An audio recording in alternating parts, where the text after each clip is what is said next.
long wait is over.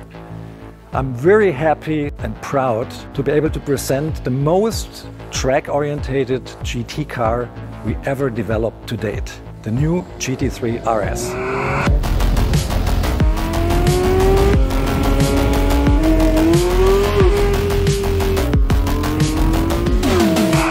One thing when you first look at the car is very obvious. It's all about aerodynamics. It looks very much like a race car, and it has aerodynamic values, downforce values, that are double as much as we had from the predecessor. That means at 285 kilometers per hour, there's 860 kilos of downforce on the car. And even at 200 kilometers per hour, we have 410 kilograms.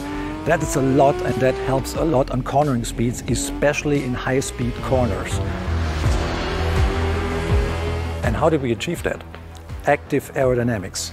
A huge rear spoiler, 6 feet wide, higher up in cleaner air than ever before, and 2 modules hidden beneath the front lamps that have active diffusers that work in synchronicity with the rear flap that goes up and down to get maximum performance on track. And this car does not only feature a lot of aerodynamic components that we use in the GT3 R race car, we even stole a feature from Formula One, which is a drag reduction system that the pilot can activate via a button on the steering wheel to reduce drag and give the car the best performance out of the corners on the longer straights.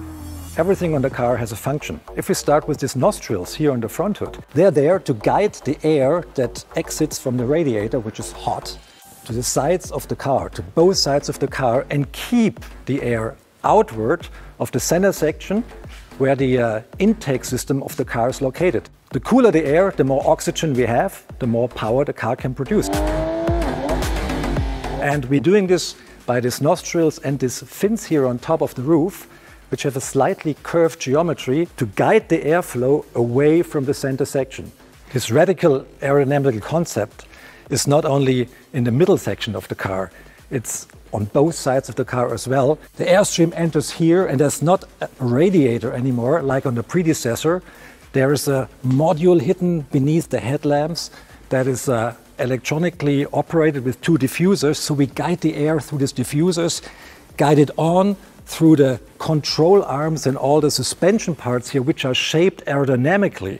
So we have a profile on each control arm here that contributes to the downforce of the car big time. We have another 40 kilos of additional downforce solely by using this aerodynamically shaped control arms. If the air goes on, it gets ventilated through these vanes up above, which we know from the predecessor, which work a little bit more efficient even. And we use this section here, which is a little bit drawn to the inside, to exhale the air a little bit better out of the wheel wells. And for that, we had to construct a new door that is made of carbon fiber. These vanes here guide the air close to the body to prevent swirls that are causing back pressure. We don't want to have that.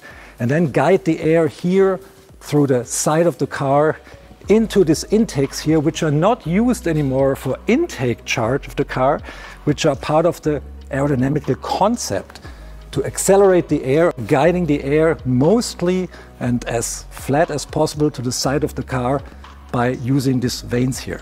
And that's not everything. There's a lot of air entering in the front, underneath the front splitter.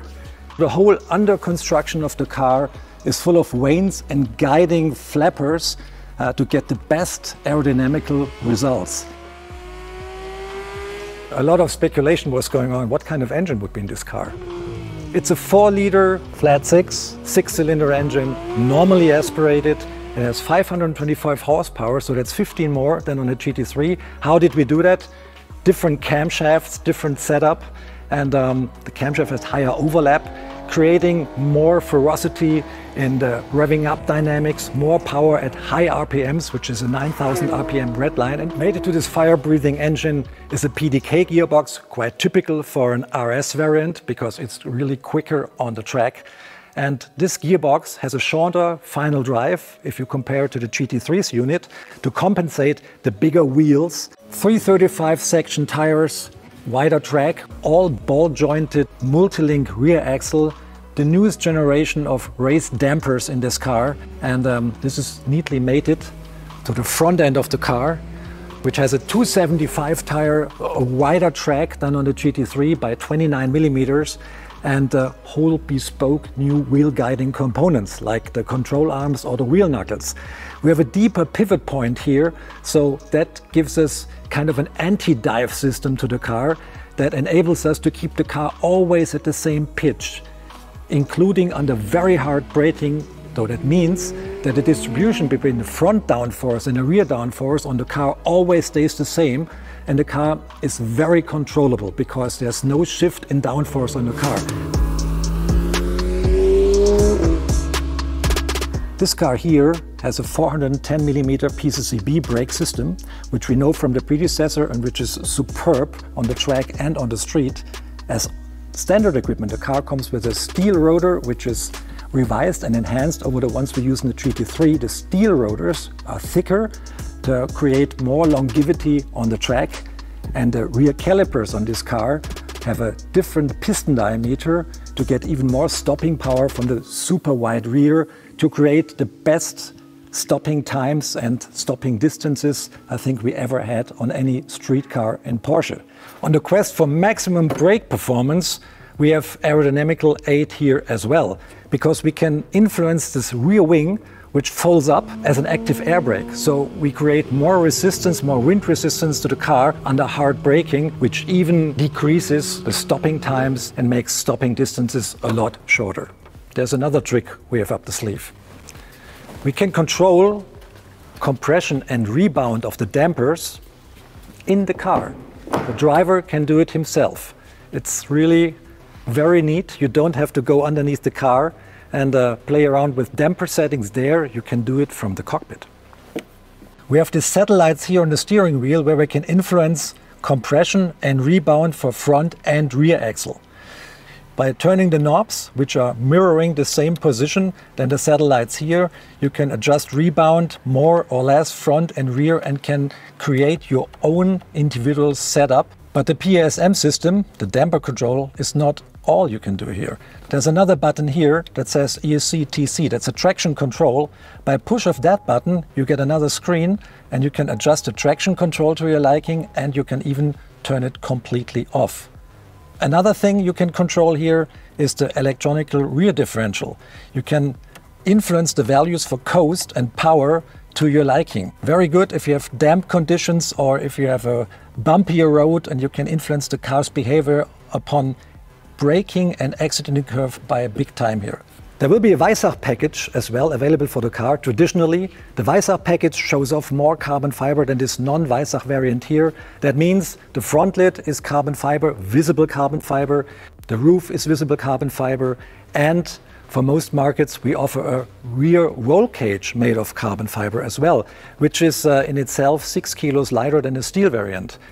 Another goodie here for the Weissach package is you can order the car with magnesium forged wheels as well, which shave off another 8 kilos of the car's overall weight, which in its lowest spec is 1450 kilograms, which is quite a low figure for a car like that, for the size of the car and for all the technology involved. So that rounds it off. I think we have the most hardcore GT variant to date standing here behind me, and there's so much technology and innovation going on, not only to make the car faster, to make it more fun to drive as well. I love to drive it, especially in the high speeds corners on every given track. It's mind-boggling what this car can do. It's so much fun, and I really love to drive it, and I'm absolutely sure you will love it too.